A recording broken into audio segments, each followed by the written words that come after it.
Hi everyone, it is Monday and it's early. It's only like 12:45 or so, but this Monday is starting off with I don't know, bang, a boom, I don't know what you call what is going on, but I did want to catch up with you guys from last week. I wanted to follow up on the status of the Kavanaugh nomination and of course this Rosenstein thing that is happening as we speak. I'm going to start with Rosenstein because I think that's obviously the most fluid situation. The only thing I can say at this point, for those of you who are curious, is this. Do not take for truth what you're seeing on Twitter or even in the news right now, because news outlets right now are in a trying to outscoop each other mode. Sometimes a story is so big and so impactful that being the first to report it means that you get all the attention. And so people are trying to go to their sources that they typically go to and try to get to the bottom of what's happening around Rosenstein. So there are outlets that are putting out information irresponsibly. They're doing it so that they're first rather than that because they're most accurate. And they figure, as long as they're first, they can revise the story later, right? So long as they, stake out the turf as the scooper first. That's what Axios did here. And I want you to understand that there is a big difference between fired and resigned or being asked to resign. And so until we hear from Rod Rosenstein himself, except nothing is true. Not because it's not fake news, it's just trying to get first to you news. And first to you news can at times be inaccurate. I'm not saying they're lying, I'm saying they can be being lied to without the time to check it because they're so in such a rush to get the story first. So, my suggestion at this point is this. Don't jump to any conclusions. Rosenstein is at the White House as we speak. And I have no doubt that they are pressuring him like you would never believe to resign. But he's going to come out of that meeting and he's going to tell people what the dealio is. And until it comes out of his mouth, do not accept anything else. Just stand fast. Until it comes out of his mouth, stand fast. That's what I have to say about that. Now, obviously, there are tremendous consequences to all of this. And I believe that none of this would even be happening if they did not believe that Mueller was really, really close to closing the loop on all of these allegations. I think he's really, really close. Why do I think that?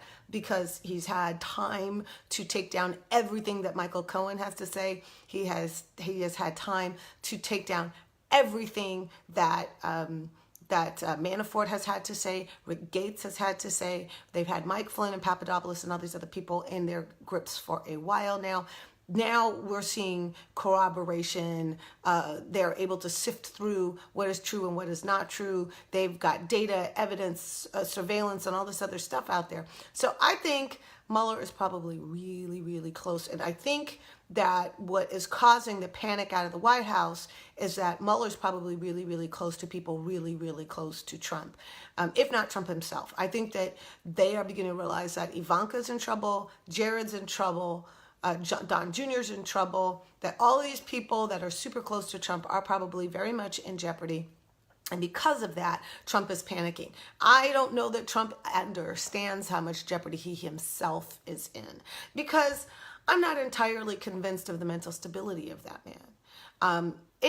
One of the things that I learned about people is that there are some folks that can get to a place of such psychological agitas that they start to believe the things that they tell themselves. They tell other people things because they know that in the uttering of those things, they make them true. But the thing is, they convince themselves of the truth of those things as they utter them. It's a really weird dynamic. One of these days, I'm going to tell you about a client of mine that was going through that particular dynamic. I honestly believe Donald Trump thinks he's innocent. Not because he actually is, but because he spends so much time telling other people that there was no collusion, that he himself has come to the conclusion that there was no collusion, that he believes that the things that he and his team did were not, in fact, collusion. At the end of the day, though, he does realize that his inner circle is in jeopardy. I think he knows that. And I think that that what we're seeing right now is the death throes and the last ditch efforts, the Hail Marys to try to stop that train. The problem is that train left the station a long time ago. And it is just now slowing down to come into the next station. That's where we are. So anyway, I will tell you this. Do not take at face value anything that you see in the media right now about what is going on with Rod Rosenstein until you hear it from Rod himself. At that point, you will understand what is happening. Until then, just stand fast. Okay, enough about that. Let's talk about Kavanaugh. Last week, I told everyone I don't think that the hearing is going to happen. Why? Because I said the full weight of how this thing goes is going to crush itself, essentially. I said, first of all, I told you that categorical denial of his was ridiculous, right? It was ridiculous. It opened him up to jeopardy for short-term dishonesty, let alone long-term, long-term malfeasance. Because the notion that he could categorically deny that anything happened and at the same time try to claim that he doesn't remember any of these things is problematic. So anyway, what I want people to understand at this point, and this is something I've known for a while, but I didn't want to make accusations without any evidence, right? I believe that it's very rare that a guy that gets away with doing this stuff stops doing it of his own volition, right? They stop doing it only when they get caught. So from my sense, there's probably several people out there with stories about Brett Kavanaugh, which is exactly what is happening right now. More and more stories are coming out. There's only one, obviously, Miss Ramirez's story comes out. It's in the New Yorker from Ronan Farrow and I forget the lady's name, Maggie something that he's working with. And there's obviously legs to that story. And I can understand why she wouldn't report it, because she said, well, if her memory was somewhat sketchy because there was alcohol involved, she felt like she couldn't come forward. But seeing that there's a pattern developing here, I can understand why she'd be willing to come forward now. But here's the other thing, though. Michael Avenatti is out there with another corroborating, with another claim. Now, I know how normally this goes. You have lawyers that are cautious, that are going to be careful about what their clients say, and that's cool. But that's not the way Michael Avenatti operates. First of all, Avenatti, I'm yet to see him caught out in something that doesn't end up proving to be true. And I have yet to see him take on something that he cannot play in the media to its maximum effect. He's not only good at what he does, he's good at controlling the narrative. And that's really interesting, given what we're hearing out of him right now. He says he has a client who is incredibly credible. I saw something on Twitter that he put out that this client of his has security clearance and all these background stuff, so a credible person. But he did something even more interesting. He put out a tweet that said that Chuck Grassley should ask Kavanaugh about an obscure reference in his yearbook that has like 5 F's and then it says 4th of July. And I remember seeing that a few days ago in the various stuff on Twitter about Kavanaugh's yearbook and his high school days. But I remember it striking me as something like I put in my Facebook page. Things that were messages to the people in my circle that was reminiscing about the good times we had, right? And I remember my yearbook little thing had little phrases and little things that we said to each other as jokes or as little things that we used to say to one another that were inside game. That's what that reference was to me. But Michael Avenatti did something really interesting. He gave a definition to that little thing. And it was like, that caught my eye. Why? Because in doing so, that's a power play. What Avenatti was telling Grassley and Kavanaugh and McConnell and others is not, I know what this means. What he was telling them is, somebody's talking to me who is in Kavanaugh's inner circle. And it would be even more scary if that person was a man. I am telling you right now that there's probably very few people who would know what that reference means. And those people would be people who are very close to Kavanaugh, in on the joke, right? In on the cryptic message. And if it was a man who told Avenatti what this meant, then that is somebody that the GOP just cannot dismiss as some hysterical woman. That changes the dynamic dramatically. Now, I'm not saying you should need a man to corroborate your story. To the contrary, I don't think so at all. I believe Dr. Ford and I believe Ms. Ramirez completely. But to have a man come in and say, yeah, this is how we were, this is what we did, that is a game changer in all of this. Long story short, it's Monday. This hearing is not supposed to happen until Thursday. So my prediction remains steady. This thing ain't gonna happen because Avenatti is not going to play in him and Haw. He knows exactly who to call in the media and have all of his witnesses and clients and so on play it out on prime time news. Let me tell you something. We are still 44 days away from an election. This is not something the GOP wants on headline news all over the country. Now, so it's possible that this Rosenstein thing is meant to distract from that. It's possible. I don't know. But at the end of the day, this thing where you might have primetime coverage of an associate of Kavanaugh's getting on national TV and saying, yes, Kavanaugh is that kind of guy. This is the kind of thing that we did. I do remember this. That kind of thing is going to be death now. So I want you to understand that in the context of what's going on with McConnell, which is who's sort of like trying to be the Machiavellian, game master here. I want you to understand that. See, McConnell keeps saying, we're going forward, we're going forward, we're going forward, which is indicating to people that he has the votes. But I'm not sure that he does.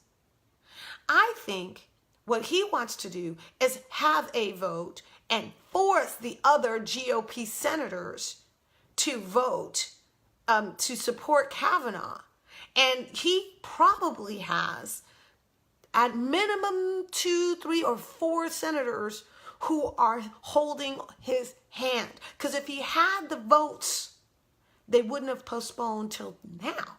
He doesn't have the votes. He doesn't have them. So he gets out publicly and says, full steam ahead. I'm confident we got the votes. He's going to be on the Supreme Court. And I'm like, well, if you have it, why are you talking about it? Just do it. He doesn't have it. He doesn't have the votes. That's what my instincts tell me. My instincts tell me, A, he doesn't have the votes. B, this is going to get played out on national media. And C, his caucus is telling him to get this out from underneath them. This is now an anchor on every GOP Senate candidate in the country. This is an anchor on every congressional candidate in the country. They don't want to be talking about this right now. They don't. They want to be talking about a strong economy. They want to be talking about how every Democrat's a socialist. And they want to talk about Nancy Pelosi, whom they think is more hateful than Donald Trump, which, by the way, is not true.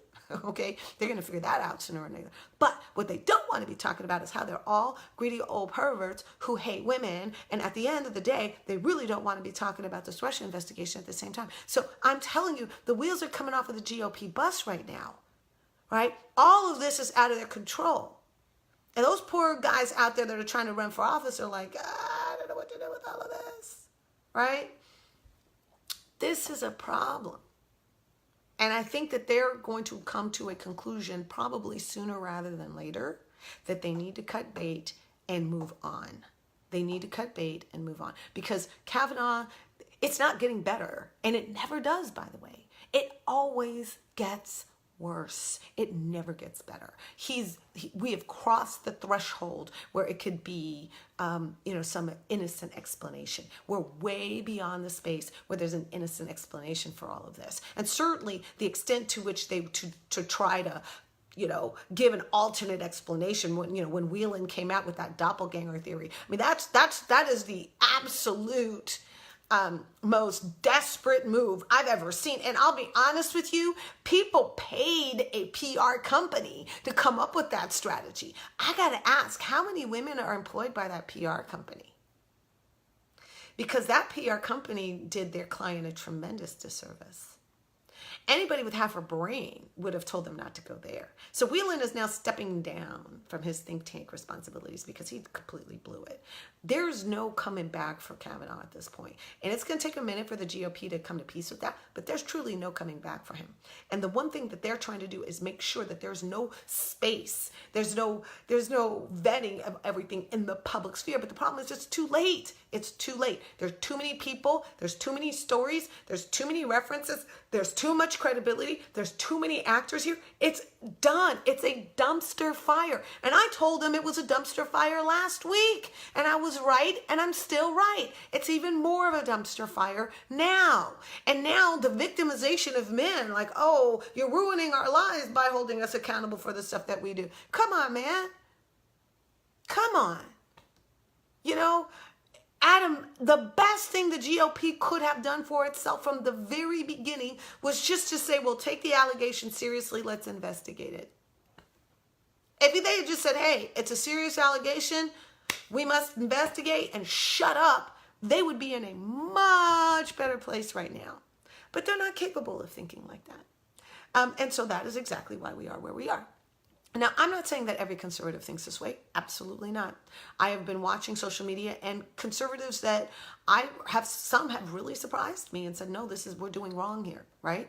I'm not saying all Republicans think this way. Absolutely not.